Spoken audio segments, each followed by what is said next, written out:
إن الحمد لله نحمده ونستعينه ونستغفره ونعوذ بالله من شرور أنفسنا ومن سيئات أعمالنا من يهده الله فلا مضل له ومن يضلل فلا هادي له وأشهد أن لا إله إلا الله وحده لا شريك له وأشهد أن محمدا عبده ورسوله وصلى اللهم وسلم على سيدنا محمد وعلى آله وصحبه أجمعين. أعوذ بالله من الشيطان الرجيم.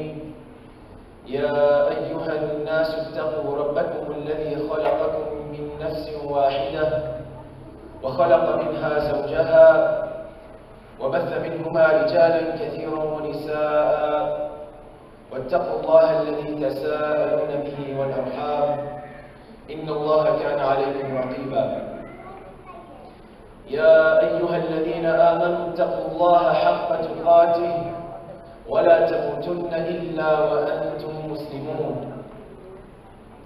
يا أيها الذين آمنوا اتقوا الله وقولوا قولا سديدا.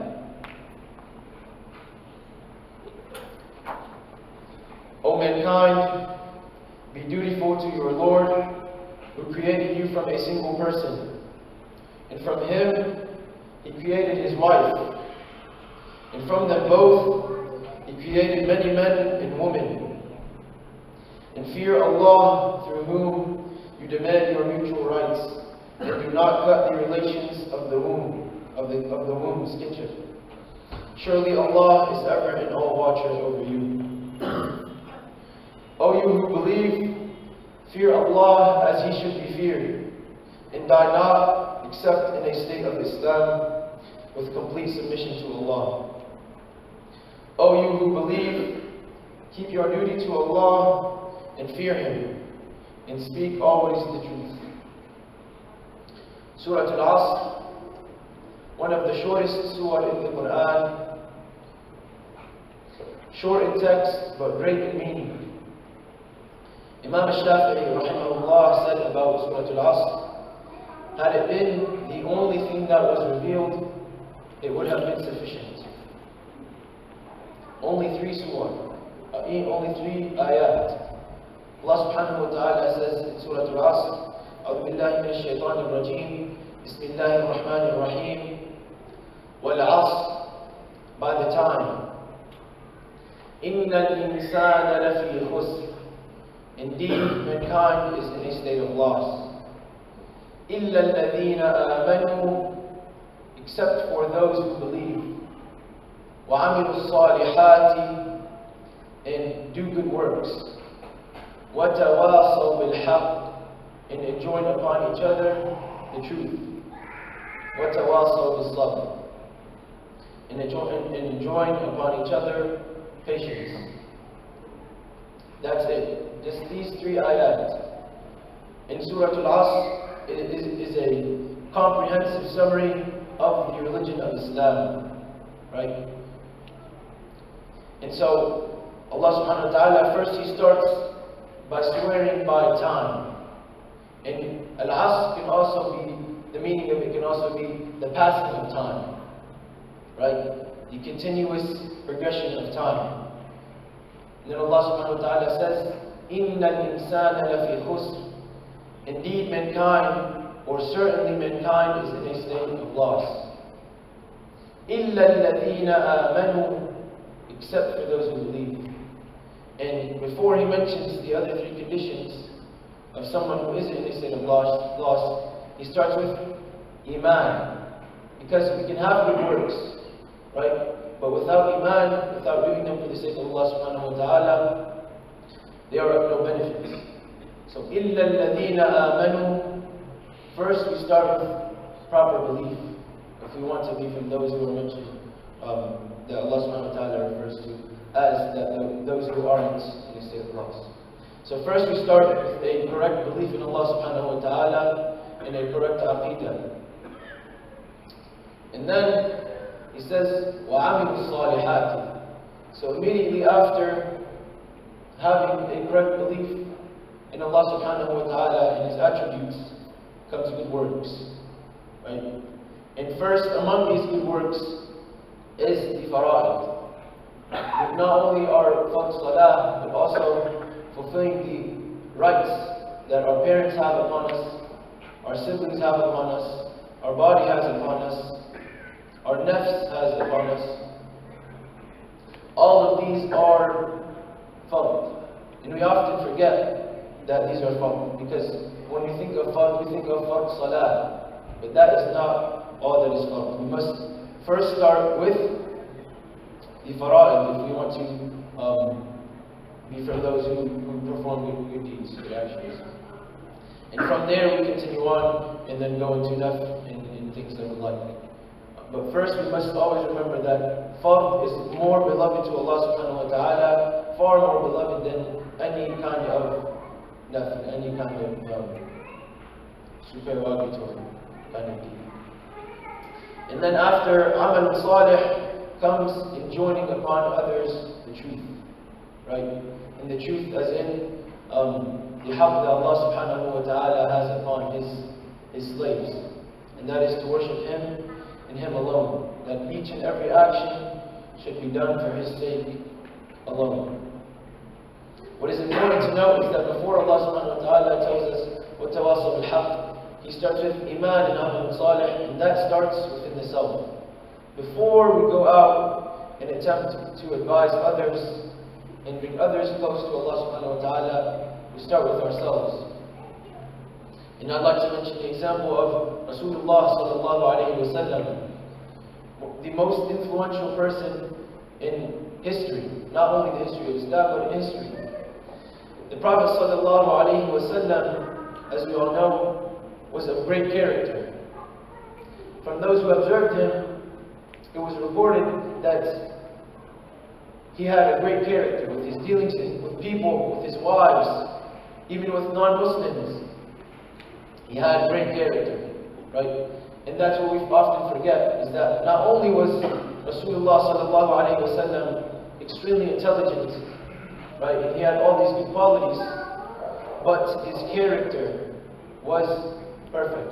لَقَدْ كَانَ لَكُمْ فِي رَسُولِ اللَّهِ أُسْوَةٌ حَسَنَةٌ. Allah subhanahu wa ta'ala tells us in the Quran.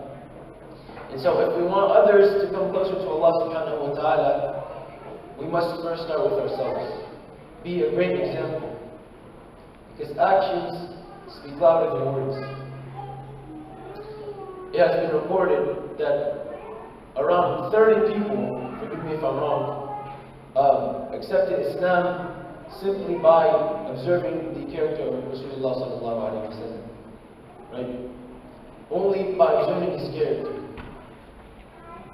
And that's what it means, what Allah subhanahu wa ta'ala means when He says, وَتَوَاصَوْا بِالْحَقِّ, that we enjoin upon the truth not only by speech, but through action. And action comes first.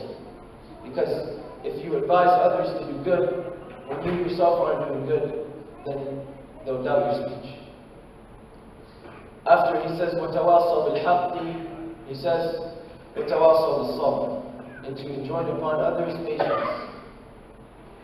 In patience, we often think of patience as being able to endure the burden of passing time. When we're children, when we're small, and we want something, we ask of our parents, and they tell us, have sabr, have patience. But that's not what patience really is. Patience, according to Ibn Taymiyyah, comprises of three things. First is continuous good actions. That no matter what state we are in, no matter our opinion of Allah subhanahu wa ta'ala, if we're having doubts, whatever it may be, if we are in a high state of iman or we have trouble with our iman, we are continuous with our fara'id. Continuously do the fara'id. And then after that, the second part is avoiding the major sins. Allah subhanahu wa ta'ala says in the Quran, الَّذِينَ يَجْتَنِبُونَ كَبَائِرَ الْإِثْمِ وَالْفَوَاحِشَ فَإِنَّ النَّمَمَ.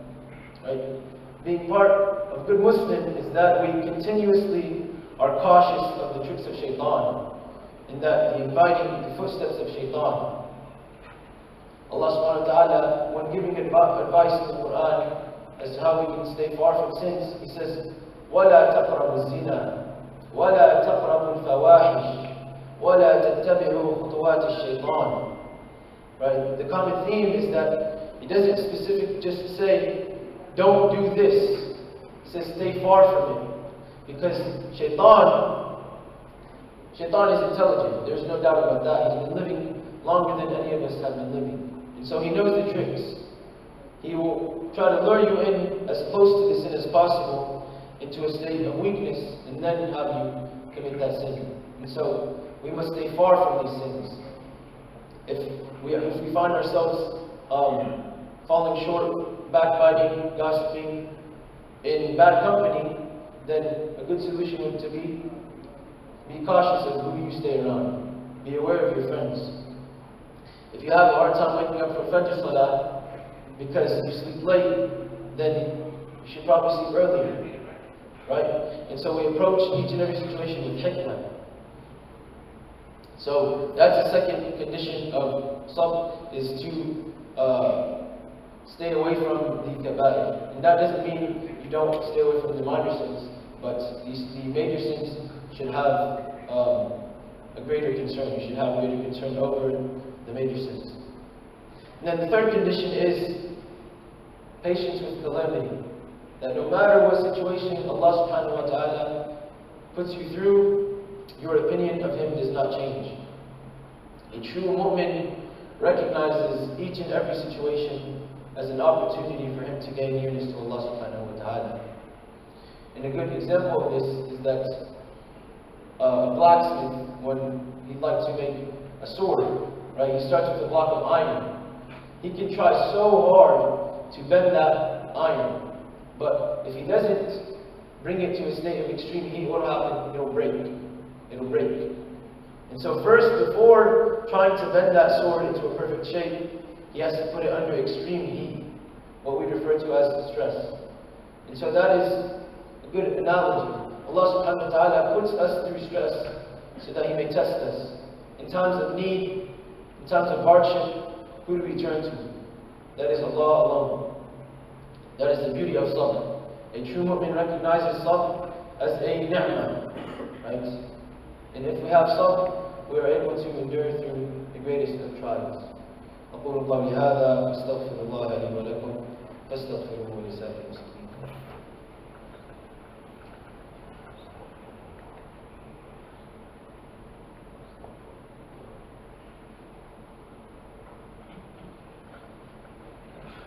الحمد لله والصلاة والسلام على رسول الله وعلى آله وصحبه ومن والاه. A quick recall over what we stated is that in Surah Al-Asr is a comprehensive summary of the religion of Islam, put into 3 ayat. And the conditions Allah subhanahu wa ta'ala makes for someone who is not in a continuous state of loss is that they have belief, good actions, good works, that they enjoin each other upon the truth, and they enjoin each other upon patience. And what is important to remember here is that we must approach each and every situation with hikmah. And so when we hear Amal Salih, we don't immediately think that we must continuously in our lives always be doing good deeds, right? If we take the extreme route, we'll burn out, right? And our hearts will become tired and lose pleasure in remembrance of Allah subhanahu wa ta'ala. So we must approach it with hikmah. Rasulullah sallallahu alayhi wa sallam said in a hadith, the religion is easy. And whoever makes the religion a rigor, it will overpower him. So follow a middle course. If you can't do this, do something near to it. And give glad tidings and seek help of Allah at morning and at dusk in some part of night. And so Rasulullah sallallahu alayhi wa sallam is giving us advice as to how we can progress in our deen, in our relationship to Allah subhanahu wa ta'ala, that we take it in moderation. First we start with the fara'id, and then after the fara'id we go to the nafl, and you'll know when it's time to move, right?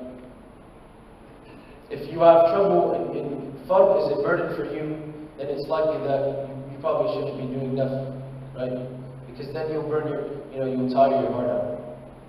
And always remember that we should not undervalue dua, right? If you think that you can gain nearness to Allah by yourself, then you are in a state of delusion, right? First we ask Allah, and then we perform. So we ask Allah subhanahu wa ta'ala to bring us closer to Him and give us taqwa. Then we ask that Allah subhanahu wa ta'ala allows us to benefit from what we have learned, and that He gives us beneficial knowledge, and He keeps from us knowledge that is not a benefit to us. اللهم انفعنا بما علمتنا ولا تعلمنا ما لا ينفعنا. ربنا لا تزغ قلوبنا بعد إذ هديتنا وهب لنا من لدنك رحمة إنك أنت الوهاب. ربنا لا تجعل في قلوبنا غلا للذين آمنوا ربنا إنك رؤوف رحيم. وصلى الله وسلم على سيدنا